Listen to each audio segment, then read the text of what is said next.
Ayun na nga guys, andito tayo sa birthday ni Bebe. 7th birthday niya guys, and ang daming mga bisita sa kanto. Oh, si Yuan nakakagulat, parang papa niya mo, anak ng sinto.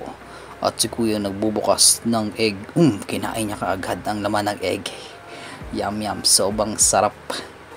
At si Bebe birthday, grabe, napaka mustisa ni Bebe. Oy, nag-hi pa. And wow, parang may baliw na sumasayaw-sayaw.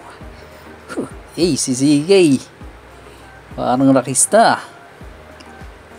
Tagal ng camera kay CK. At ayun na nga, sarap ng egg naman ito, ate. And yun, umaakit si Sabog. At ayun, si Nguso.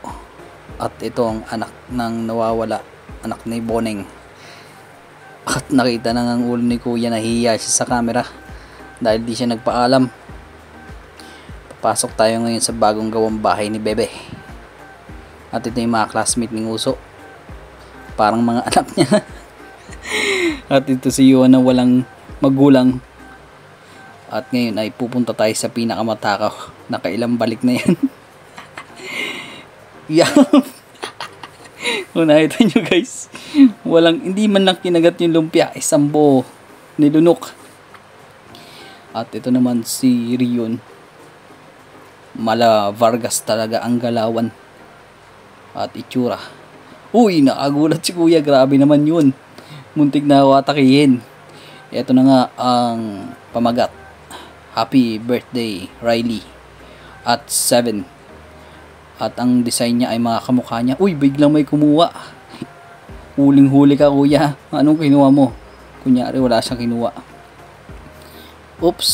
Ayun na ulit. Happy birthday Riley at 7. Mga lobo niya. Ang mga minions pa sa gilid. Yung mga kamukha niya. At ito na nga, susundan na natin si kuya. Akala mo nagtatrabaho na. Oops. Uy, ayun si Luffy. Parang baby. Ang baby. Grabe naman ang mama niya, sobrang takaw talaga. At ano, nagsasandok ng palamig. Yun na si mama. Ano kaya ang dala ni mama? Ayun, nagtabi ng ulam. Grabe ka naman, ma. Ma, huwag kang magtabi ng ulam, di pa tapos ang kainan. Grabe ka na. Tayo na kasing gusto na mimigay, nagpa-feeding. And oops, anong binibidyo mo dyan? Upuan. Kaya na kasi si Iki, wala rin magulang, pinabayaan. Grabe naman si kuya kumain, nakatayo, ayaw umupo.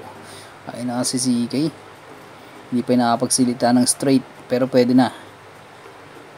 At ayun mga classmate ni Nguso, grabe naman, buong school, buong room nila. Happy birthday Bebe.